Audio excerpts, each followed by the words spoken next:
காஷ்மீர்ல தீவிரவாதிகளால் கொல்லப்பட்ட 4 ராணுவ துணைப்படை ராணுவ அதிகாரிகளுக்கு அஞ்சலி செலுத்துவதற்காக இன்று நாங்கள் ஏற்பாடு செய்திருந்த பிரம்மாண்டமான கூட்டத்தை எல்லாம் ரத்து செய்திருக்கிறோம். அவர்களுக்கு அஞ்சலி செலுத்துவதற்காக காலையில அறிஞர்கள் கூட்டம் என்று கூட்டம் இருந்தது. ஏனென்றால் தொடர்ந்து ஒவ்வொரு பிரிவினரையும் சந்தித்து வருங்காலத்தில் தேர்தல் அறிக்கையில அவர்களுக்கான கோரிக்கைகளை சேர்த்து பாரதத்தின் மனது மோடியோடு இருக்கிறது என்ற ஒரு திட்டத்தின் அடிப்படையில் நேற்றைய தினம் மரியாதைக்குரிய எங்களது அகில பாரத தலைவர் அமித்ஷா அவர்கள் நெசவாளர்களை சந்தித்தார்கள். அதே போல இன்று சென்னையில மரியாதைக்குரிய நிதின் கட்கரி அவர்கள் அறிஞர்களை கல்வியாளர்களை சந்திப்பதாக இருந்தது. அந்த கூட்டமும் மாற்றி அமைக்கப்பட்டிருக்கிறது, ரத்து செய்யப்பட்டிருக்கிறது. அதே போல இன்று மாலை சென்னையை சார்ந்த வாக்குச்சாவடி பொறுப்பாளர்கள் 10,000த்திற்கு மேல் சென்னை ராயப்பேட்டா அந்த அரங்கில் கூட்டம் நடப்பதாக இருந்தது. அதுவும் மாற்றி அமைக்கப்பட்டிருக்கிறது அவர்களுக்கு அஞ்சலி செலுத்துவதற்காக. ஆக பாரதிய ஜனதா கட்சி இந்த குறிப்பாக நமது தூத்துக்குடியில இந்த ஒரு தம்பி சுப்பிரமணி அவருக்கு நாம எனது ஆழ்ந்த இரங்கலையும் அவங்க குடும்பத்திற்கு ஆழ்ந்த இரங்கலையும் ஆறுதலையும் தெரிவித்துக் கொள்கிறேன். தூத்துக்குடியை சார்ந்த சுப்பிரமணியமும் இந்த இறந்த வீரர்களில் ஒருவராக இருப்பது நமக்கு மிகுந்த கவலை அளிக்கக்கூடியதாக இருக்கிறது.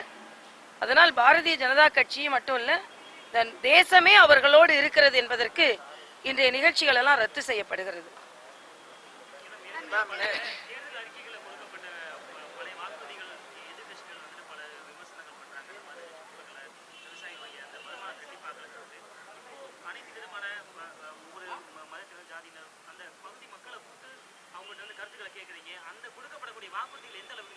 எல்லா வாக்குறுதிகளும் நிறைவேற்றப்பட்டிருக்கிறது. யார் வேண்டுமானாலும் கேட்கலாம். அதாவது சில வாக்குறுதிகள் நிறைவேற்றப்பட்டிருக்கலாம், சில வாக்குறுதிகள் நிறைவேற்றப்படுவதற்கான ஆரம்ப நிலையில இருக்கலாம், சில வாக்குறுதிகள் ஆரம்பிக்கப்பட்டு தொடர் நிலையில இருக்கலாம். ஆனா எல்லா வாக்குறுதிகளும் கவனிக்கப்பட்டிருக்கிறது என்பதுதான். நீங்க இதற்கு முன்னால இருந்த கட்சிகளை விட பாரதிய ஜனதா கட்சி குறிப்பாக தமிழகத்திற்கு நேற்றைய தினம் எங்களது அகில பாரத தலைவரின் உரையை கேட்டாலே தெரியும். 5 லட்சம் கோடிக்கு தமிழகத்திற்கு மட்டும் முதலீடு செய்யப்பட்டிருக்கிறது என்று பட்டியலிட்டார்கள்.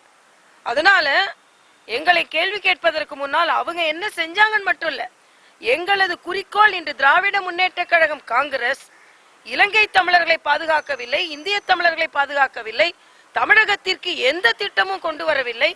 நாங்கள் ஏற்கனவே சொன்னதை எங்களது அகில பாரத தலைவர் தெளிவாக சொல்லியிருக்கிறார். எங்களால பட்டியலிட முடியும், ஸ்டாலின் போன்றவர்களால் பட்டியலிட முடியுமா? ஆக அந்த நேர்மறையான அந்த அரசியலை மக்களிடம் நாங்கள் எடுத்து செல்வோம். நிச்சயமாக மக்களுக்கு நன்றாக தெரியும். இன்னைக்கு மரியாதைக்குரிய மோடி அவர்கள் பேசி இருக்கிறார்கள், இந்த நாடு காப்பாற்றப்பட வேண்டும்.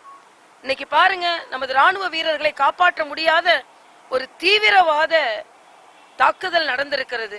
இவையெல்லாம் நாட்டில் ஒரு நாடு பாதுகாக்க இருக்க வேண்டும் என்றால் மரியாதைக்குரிய மோடி அவர்கள் மறுபடியும் பிரதமராக வர வேண்டும் என்பதைத்தான் நான் இங்கே சொல்றேன். தமிழகத்தில் பாஜக கூட்டணி இறுதி செய்யப்பட்டு எப்போது அதிகாரப்பூர்வமா அறிவிப்பீங்க? வெகு விரைவில் அறிவிக்கப்படும், 2-3 நாட்களில் அறிவிக்கப்படும்.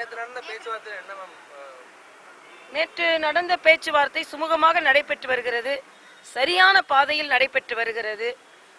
இனிப்பான செய்தியை, சுவையான செய்தியை, மகிழ்ச்சியான செய்தியை பகிர்ந்து கொள்ளும் அளவிற்கு நடைபெற்று வருகிறது.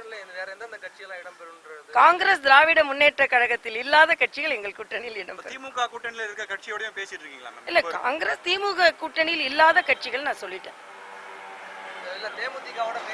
இல்ல, காங்கிரஸ் திராவிட முன்னேற்ற கழக கூட்டணியில் இல்லாத கட்சி. நீங்க தேர்தலில் போட்டியிடுவீங்களா? அதெல்லாம் அப்புறம் பார்க்கலாம்.